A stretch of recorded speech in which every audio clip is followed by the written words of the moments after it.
tir 95, 96, 97, 98.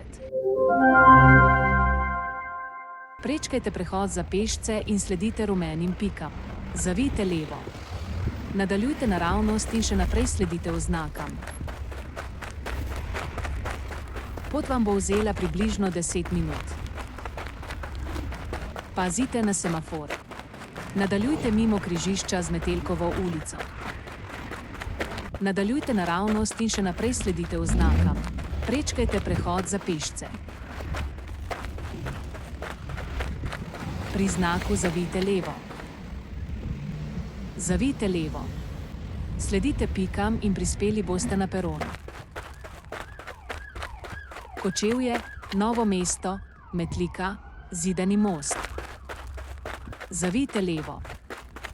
Prispeli ste na cilj.